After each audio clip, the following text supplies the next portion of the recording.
Beredar sejak tahun 1970, gudeg ceker ini udah layak disebut legend. Tampilan yang sederhana khas kampung halaman, gudeg dari Solo bisa bikin kangen. Sekitar pukul 1.30 lewat tengah malam, tenda gudeg ceker Bukasno sudah dibuka. Walau lapak baru digelar, pengunjung yang datang langsung rame banget, fams. Buka hingga pukul 7 pagi, pengunjung bebas memilih lauk pendamping gudeg. Dengan catatan selama belum kehabisan. Selain pakai nasi, di sini juga ada yang pakai bubur. Berbeda dengan gudeg biasa yang cenderung manis, gudeg ceker Bukasno terasa gurih. Dalam satu piring tersaji gudeg dan aneka lauk sederhana. Tapi nikmat tiada tara. Terletak di kawasan Margoyudan, Kota Solo, Jawa Tengah, rumah produksi gudeg ceker Bukasno nggak jauh dari warung. Walau baru buka lewat tengah malam, aktivitas dapur gudeg legendaris ini sudah sibuk sejak pagi. Mulai dari pemotongan ayam, pembersihan, sampai masak-memasak. Supaya ceker nyaman dimakan, bagian ujung kukunya harus disingkirkan. Selanjutnya, fams, cuci bersih sampai 3 kali. Jadi jangan ragu sama kebersihannya ya. Nggak salah deh disebut legendaris. Resep gudeg didapat Bukasno dari sang ibu yang sudah berjualan lebih dulu sejak tahun 1932. Sampai sekarang, resep dan proses memasak gudeg tradisional belum banyak berubah. Perapian dengan kayu bakar masih dipertahankan. Sayur gudeg, krecek, dan aneka lauk pendamping juga dimasak dengan durasi yang diperhitungkan. Nikmatnya terasa lebih original deh. Kalau semuanya sudah matang, siap diangkut ke tempat penjualan. Keren ya, fams, gudeg ceker legendaris ini kini sudah punya 2 cabang lain di tengah kota Solo. Bukasno sang legenda juga ikut ambil bagian, mulai dari persiapan sampai turun langsung berjualan di tengah malam. Sehat terus ya, Bu.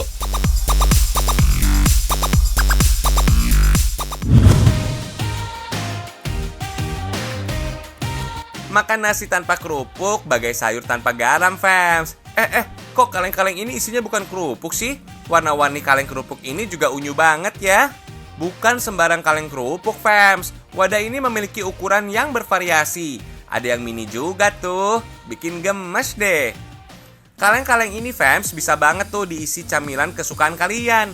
Kuy, kita lihat ya gimana kaleng-kaleng kerupuk ini dibikin.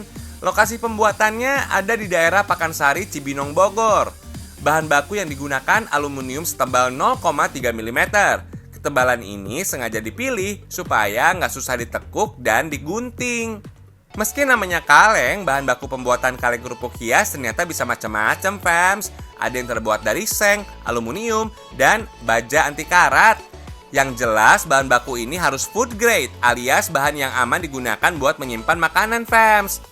Setelah pola kaleng dipotong, lakukan proses pelekukan atau pelipatan, fams. Gunakan kayu sebagai pemukul bahan baku kaleng hias. Lalu lipat bagian pinggir yang digunakan sebagai sambungan. Fams, proses penyambungan ini nggak ada proses patri atau penempelan dengan menggunakan logam yang dipanaskan. Semua proses penyambungan ini cuma dilakukan dengan cara menekuk aja, fams. Untuk bagian atas kaleng hias, tekuk membentuk lingkaran dengan besi bulat. Setelah sesuai ukuran, sambung bagian ujung dengan proses penekukan. Ukuran lingkaran pada bagian penutup kaleng ini harus disesuaikan dengan besarnya kaleng yang dibuat ya. Oh iya, fams, di tempat Agus Handicraft ini, pesanan kaleng hias bisa di-custom. Artinya, ukuran yang mini sampai yang jumbo bisa dibuat juga tuh. Setelah bagian atas dan badan kaleng sudah jadi, tinggal dirangkai deh. Bagian tutup disambung dengan bagian atas kaleng. Berikutnya, sambung dengan bagian badan kaleng. Perhatiin deh, semua proses penyambungan ini cuma dilakukan dengan keterampilan tangan aja loh. So, aluminium dilipat dan disambung dengan alat bantu kayu atau besi sebagai pemukul. Keren banget ya. Kalau sudah jadi, kaleng kerupuk tinggal dipercantik aja. Caranya semprot cat dengan warna yang menarik. Proses penyemprotan ini bisa membuat cat lebih kuat, menempel, dan nggak meninggalkan jejak seperti memakai kuas, fams. Oh iya, warna-warna yang dipilih bisa mengikuti tren kekinian, seperti hijau toska atau ungu muda kayak gini, fams. Warna-warni ini sengaja dipilih soalnya banyak yang menyukainya loh. Dalam sehari di tempat ini bisa memproduksi sebanyak 50 kaleng hias. Setelah dicat, bisa juga dihias dengan motif-motif bunga. Lagi-lagi nggak pakai alat bantu atau mesin, fams. Cukup gunakan pasta cat lukis yang sudah diberi pewarna. Langsung oles aja di kaleng untuk membentuk motif yang diinginkan. Untuk kaleng motif batik, prosesnya potong kain motif batik sesuai dengan lebar kaleng. Lalu rekatkan dengan lem khusus. Pastikan semua bagian tertempel dengan rata dan rapi. Jangan sampai ada bagian yang menggelembung, fams. Tuh, kece ya, fams. Terakhir, gunakan cairan pelapis supaya kain motif batik lebih kuat menempel di kaleng mini. Kerajinan tangan ini sudah melanglang buana ke luar negeri loh. Pemesannya ada yang dari Singapura, Australia, dan Jepang. Bahkan mereka juga pernah mengerjakan pesanan 1000 kaleng untuk dikirim ke Belanda loh. Harga kaleng kerupuk mini mulai dari Rp15.000. Yang paling keren, sebuah kaleng kerupuk dengan motif decoupage bunga-bunga ini dipasarkan di Jepang hingga Rp1.500.000. Waduh, kalau kalengnya aja mahal, isinya kira-kira apaan ya? Makanya jangan remehin usaha sederhana kayak gini ya, fams.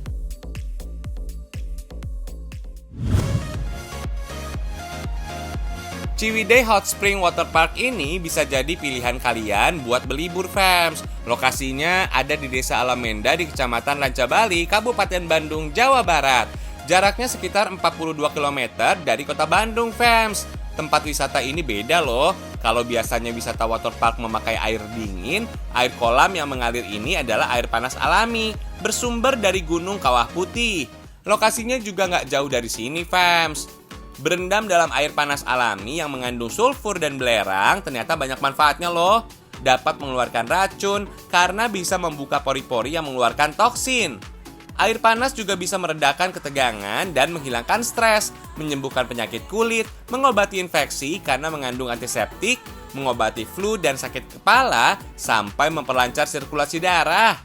Selain kolam pemandian air panas untuk orang dewasa, juga ada water park untuk anak loh, fams. Wahana permainan ini mulai dari ember air raksasa, papan seluncur air, dan yang gak kalah seru ada wahana waterball. Kalau belum puas memanjakan buah hati, di sini juga ada rumah unggas, fams. Ada sekitar 200 jenis unggas berasal dari penjuru dunia. 15 diantaranya dari Indonesia. Di rumah unggas berukuran raksasa ini, anak-anak bisa bermain sambil belajar, sekaligus memberi makan unggas secara langsung. Kandang burung ini sengaja dirancang untuk menyesuaikan habitat aslinya, fams. Ada juga tanaman serta hiasan khas untuk menampilkan keasliannya. Kalian juga bisa tuh melihat burung yang terbang bebas, serta melihat kehidupan para unggas, mulai dari cari makan, bersarang, sampai bermain bebas. Nggak sabar ya mau liburan. Semoga aja pandemi berlalu biar kita lebih bebas dan aman buat jalan-jalan.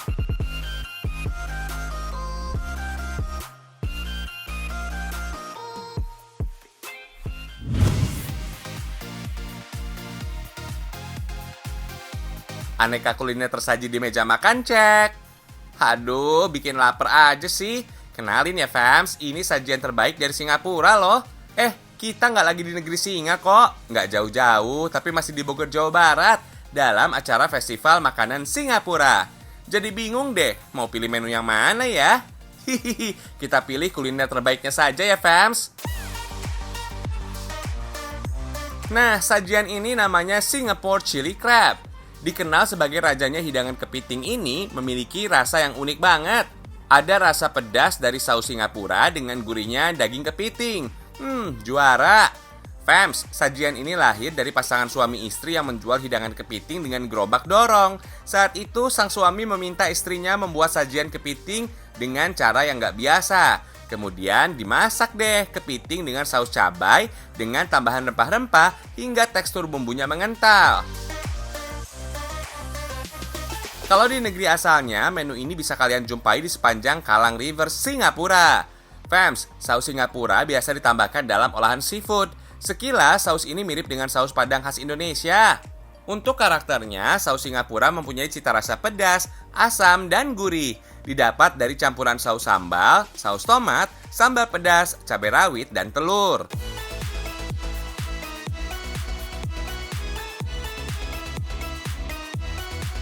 Menu selanjutnya ada char kway teow alias kue tiaw Singapura.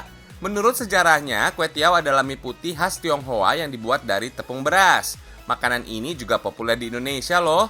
Aneka sayur, bakso, telur, daging, dan jeroan ditambahkan agar rasa sajian ini semakin enak. Kalau menu yang satu ini namanya katong laksa. Berbeda dengan laksa dari Indonesia, laksa Singapura memiliki warna pucat dan isiannya lebih beragam. Sajian ini terinspirasi dari hidangan peranakan yang hidup di wilayah Katong, Singapura. Nah, bak chor mee ini tampilannya mirip mie yamin, fams. Awalnya topping sajian ini memakai daging babi loh. Karena Indonesia mayoritas beragama muslim, toppingnya diganti dengan bakso ikan. Keistimewaan sajian ini karena bumbu sambalnya meresap ke dalamnya. Gak heran sih kalau kepiting disebut sebagai rajanya seafood ya. Tekstur dagingnya lembut, rasanya gurih, dan gak pernah gagal dibikin masakan apapun. Juara deh!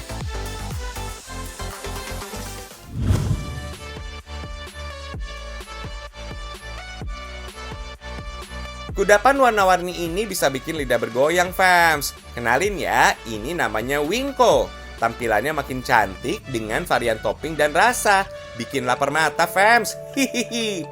Ada wingko rasa jeruk, selai coklat, dan kacang almond, anggur, keju, stroberi, kacang mete, tiramisu, sampai durian. Ayo, jadi bingung ya mau pilih yang mana? Hihihi. Kita intip aja cara bikinnya ya. Ternyata masih sama dengan bahan wingko pada umumnya, fams. Parutan kelapa muda, tepung beras ketan, dan gula menjadi bahan baku utamanya. Untuk menciptakan aneka wingko kekinian, bisa gunakan pewarna dan perisa makanan ya.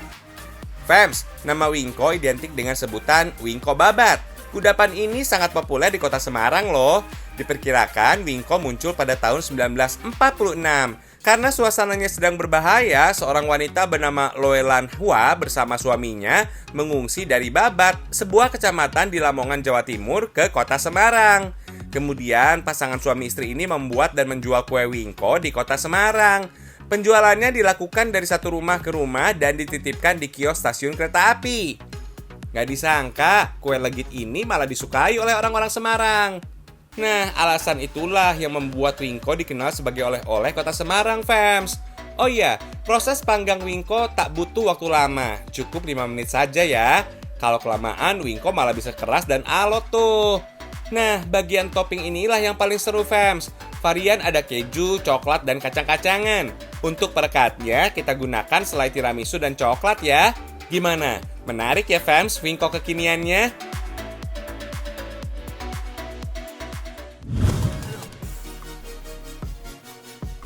Kalau ingin memacu adrenalin, wisata seru di Coconut Island Carita bisa jadi pilihan nih. Kuy, kita cobain water donut, fams. Hampir sama dengan banana boat, fams. Tapi bedanya, ban atau water donut ini hanya bisa ditumpangi satu orang saja. Kemudian ditarik dengan speedboat deh. Asyik nggak tuh? Saat di atas ban, kalian akan merasakan melompat di atas air seperti menaiki roller coaster selama 10 menit. Adrenalin kalian bakal dibuat naik turun, fams. Stres juga bisa hilang seketika. Kecepatan wahana ini bisa mencapai 40 km per jam loh. Kalau mau coba wahana ini, siapkan mental dan fisik yang prima. Sebab water sport ini membutuhkan fisik yang kuat karena tubuh kalian bakal terguncang. Kalau kurang kencang, satu donat bisa ditarik 2 speedboat sekaligus. So, kecepatannya jadi makin bertambah tuh. Makin asik nih. Wahana adrenalin ini bisa kalian rasakan di Coconut Island Carita, Provinsi Banten. Tempat rekreasi yang berdiri sejak tahun 2016 ini cocok sebagai tempat berlibur bersama keluarga, fams. Kalau nggak mau yang ekstrim, kalian bisa menginap di tempat yang memiliki konsep back to nature. Setelah capek beraktivitas harian, kalian bisa santai di resort, fams. Kamar di sini juga terbilang unik loh, dibuat dari bambu dan menghadap ke kolam buatan. Selain unik, bambu ternyata memiliki kelebihan, fams, seperti tahan terhadap gempa. Ayo, rasakan deh sensasi berlibur dan tinggal di pulau terpencil. Pulau juga terlihat seperti buah kelapa yang terbelah loh.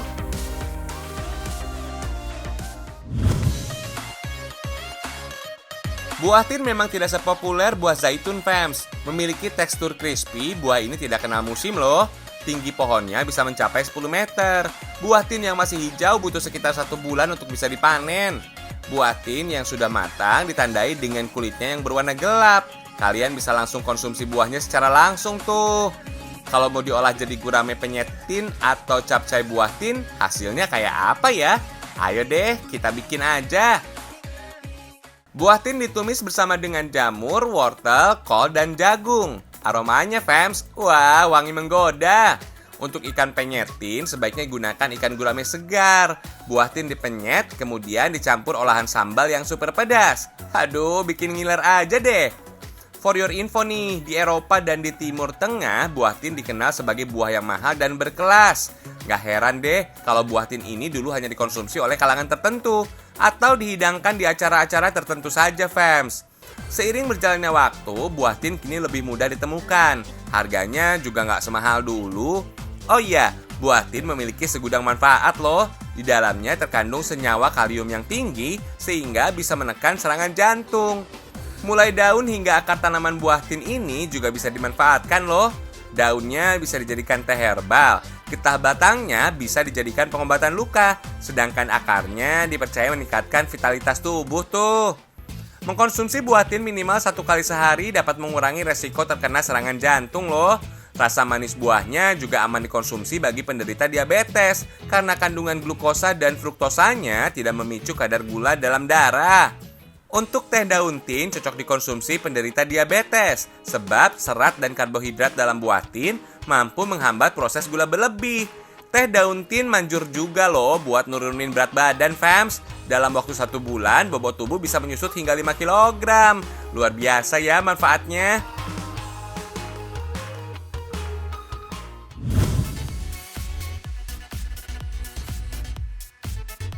Asik ya pagi-pagi bersepeda kayak gini, apalagi kalau pemandangannya kece dan udaranya sejuk. Wih, bisa bikin kalian rileks tuh. Coba perhatiin deh sepeda ini. Iya, emang gak ada yang beda sama sepeda biasanya. Tapi kalian pasti gak nyangka kalau sepeda ini rangkanya dibuat dari bambu loh. Gak cuma kita aja tuh, anak-anak juga tertarik loh dengan sepeda ini. Unik sih, bisa dibilang sepeda bambu ini bisa membuat kita menyatu dengan alam, fams. Gak zamannya lagi, fams, gue pakai sepeda yang harganya selangit. Pakai sepeda bambu dong. Unik, beda, dan tetap cool. Iya kan? Selain tampilannya yang membuat mata langsung melirik, kebolehan sepeda bambu juga ciamik melintas di berbagai medan. Oh iya, fams, sepeda bambu ini dibuat dari jenis bambu petung setengah tua. Bambu jenis ini dikenal lebih tebal dan kokoh dibanding jenis bambu lainnya, fams. Nah, bambu jenis ini banyak tumbuh di daerah Temanggung, Jawa Tengah. Bambu petung ini bambu yang populer di pedesaan di sekitar saya. Selama ini orang membuat sepeda bambu biasanya pakai bambu bulat ya, yang kecil, dan itu membutuhkan bambu yang kecil dan itu tidak populer di sini. Di tangan pengrajin, satu bambu petung ini bisa menghasilkan 3 rangka sepeda. Sebelum diolah, bambu harus dikeringkan dulu, fams, selama 12 hari. Tujuannya agar tulang bambu nggak mudah retak. Setelah teksturnya terasa lebih padat, bambu dibentuk menyesuaikan pola rangka sepeda. Oh ya, sepeda ini tetap membutuhkan besi sebagai pengait atau penghubung agar bisa membentuk rangka sepeda, fams. Nah, coating clean saat finishingnya juga penting diperhatikan, fams, supaya frame sepeda bambu lebih awet dan gak gampang lapuk. Baru sepeda jenis hybrid yang diproduksi versi bambunya. Soul roda 2 yang memadukan antara mountain bike dan road bike ini laku di pasaran dengan harga mulai 3,5 juta rupiah per frame sepeda loh, fams. Kombinasi ban untuk sepeda bambu ini idealnya memakai diameter 26 inci, fams, agar goes melintasi medan tanah dan bebatuan tetap nyaman tuh. Selain lebih ringan dan kuat, ternyata keunggulan sepeda bambu ini juga bisa menyerap getaran lebih baik dibandingkan material metal atau bahan lainnya, fams. Sepeda ini juga bisa menopang berat hingga 95 kg loh, fams. Frame sepeda bambu bisa mencapai 7 juta rupiah tergantung desain, warna bambu, dan kekuatannya loh, fams. Semoga semakin semangat ya olahraga goesnya. Hihihi.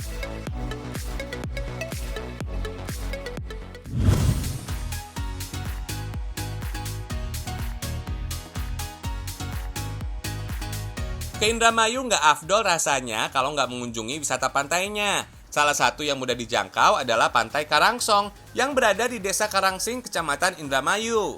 Pantai Karangsong dikenal sebagai pantai nelayan, pembuatan kapal, pelelangan ikan, dan tempat berlabuhnya kapal nelayan.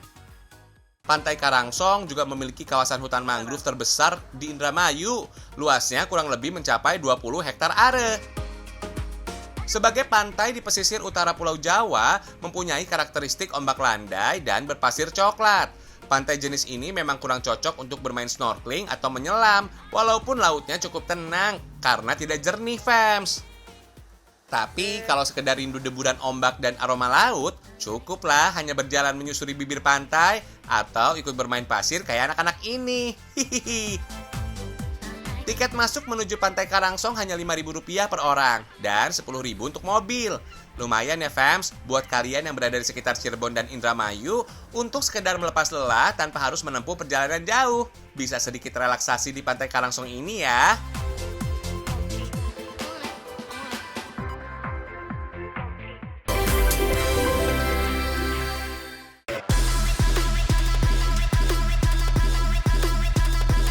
Gak kerasa, udah 30 menit aja nih. Saatnya kita berpisah ya. Tonton terus Ragam Indonesia ya fams, karena Indonesia istimewa.